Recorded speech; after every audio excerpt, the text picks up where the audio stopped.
Hello friends, नमस्कार। CPM educare पर आप सभी का भरपूर स्वागत है। प्यारे विद्यार्थियों, आज की इस क्लास में हम लोग देखेंगे डायरेक्ट एंड इनडायरेक्ट स्पीच में इंट्रोगेटिव सेंटेंसेस को। इसके पहले हमने असर्टिव सेंटेंस की 2 क्लास करी हुई है। अगर आपने वो वीडियो नहीं देखा है तो उसे भी जाकर जरूर देखिएगा। वीडियो को शुरू करने से पहले आप सभी से एक ही रिक्वेस्ट है कि आप वीडियो को बिना स्किप किए पूरा देखा करें। आपके लिए जरूर उपयोगी साबित होगा। तो आइए शुरू करते हैं आज की क्लास। इंट्रोगेटिव सेंटेंसेस, सबसे पहले आपको जानना जरूरी है कि इंट्रोगेटिव सेंटेंस कितने टाइप के होते हैं, क्या होते हैं। आपने पहले प्रीवियस क्लासेस में जरूर पढ़ा होगा। तो 2 तरह के इंट्रोगेटिव सेंटेंस होते हैं। एक तो आपका होता है yes no type interrogative sentence और दूसरा होता है क्वेश्चन वर्ड टाइप, या फिर हम बोल देते हैं WH टाइप इंट्रोगेटिव सेंटेंस। तो यस नो टाइप और WH टाइप को कैसे पहचानेंगे? आपने हिंदी में सुना होगा कि कुछ ऐसे वाक्य होते हैं जिनकी शुरुआत क्या से हो रही होती है।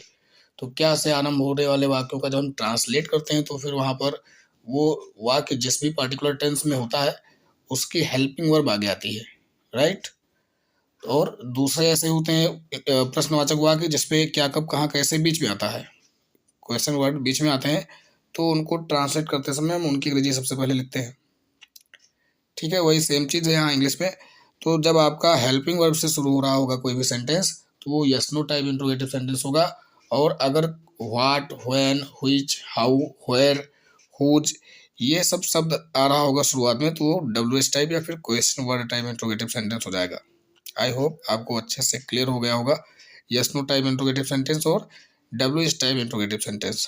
अब इन दोनों तरह के वाक्यों को डायरेक्ट स्पीच से इनडायरेक्ट स्पीच में बदलने में थोड़ा सा एक बारीक सा अंतर है। उस अंतर को आपको ध्यान रखना है।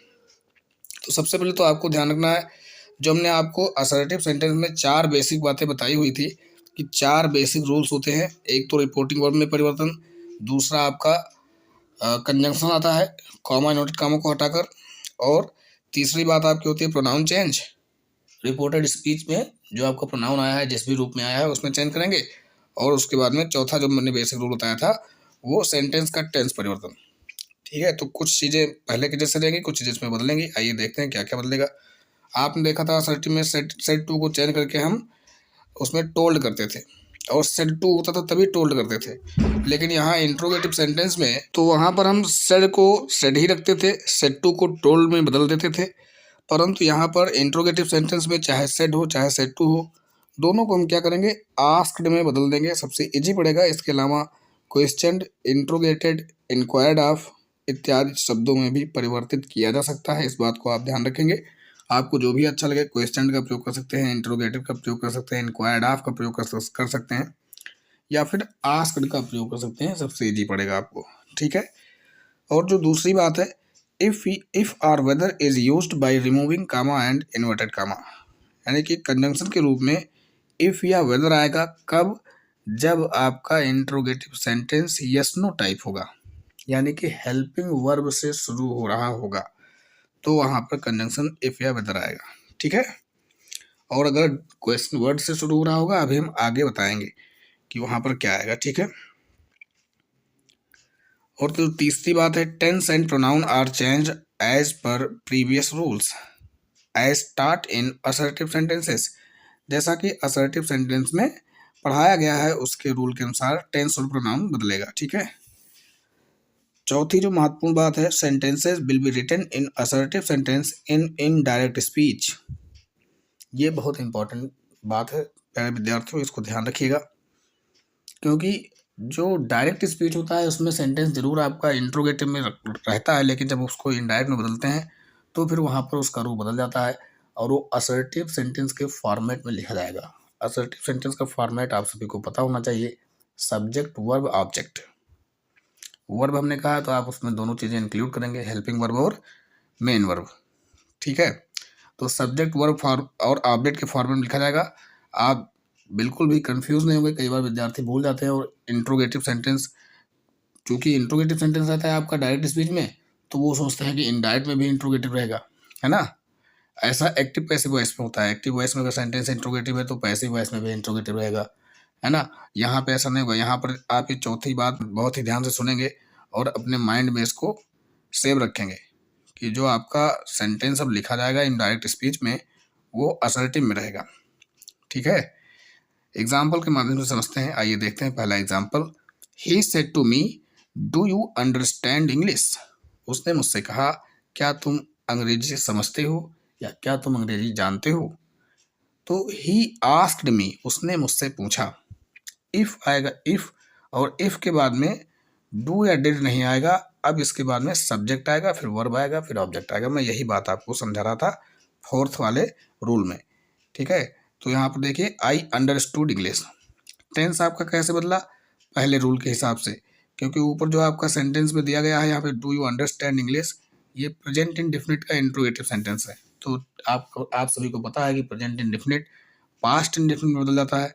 तो हमने यहाँ पे बताया कि पास्ट इंडेफिनिट में वर्ब की सेकंड फॉर्म का प्रयोग करते हैं, तो इसलिए फिर यहाँ पर ये आई के बाद में अंडरस्टूड हो गया है।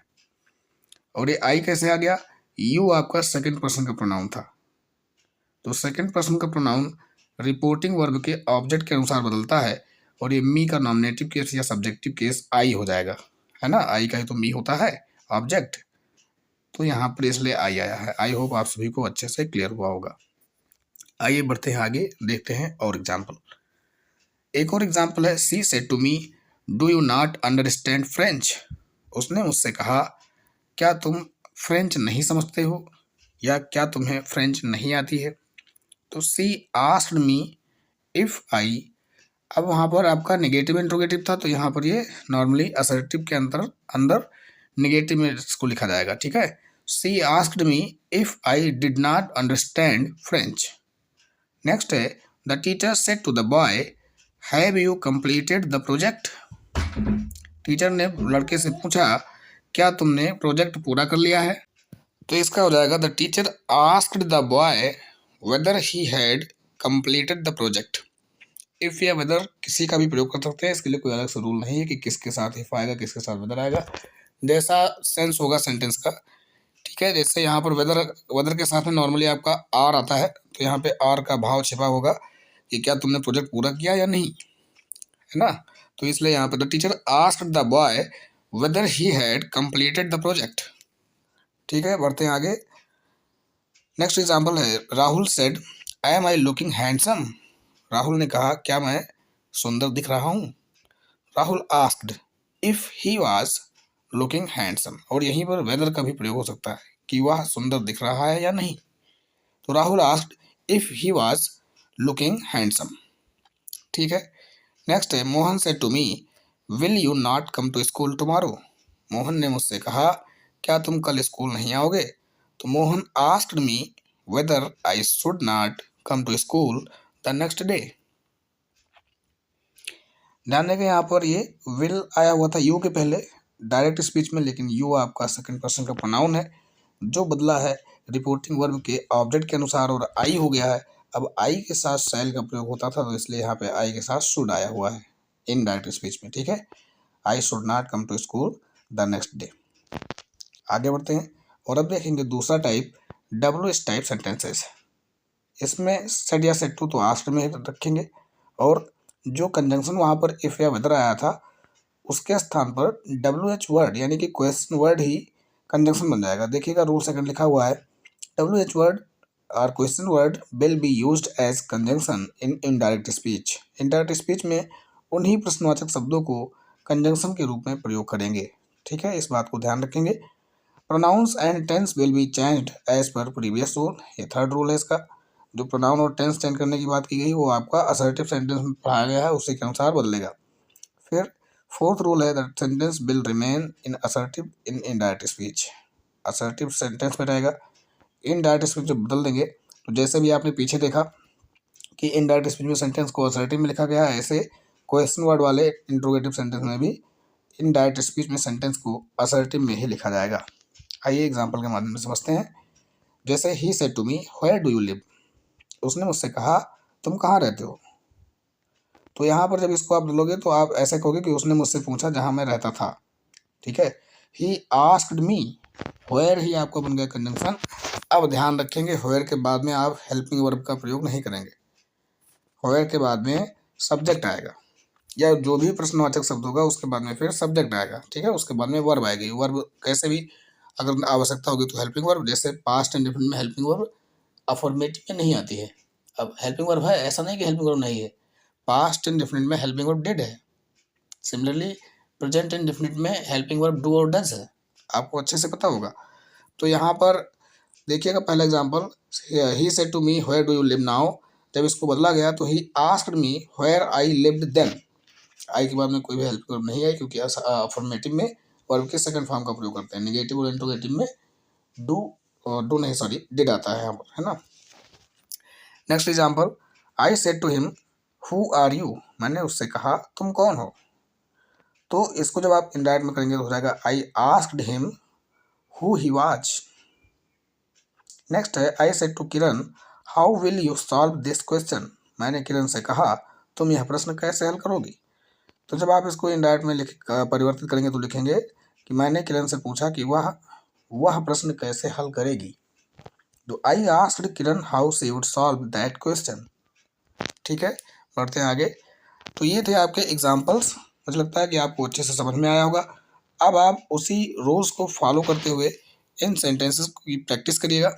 ठीक है, एक्सरसाइज है आपके लिए, change the followings into indirect speech.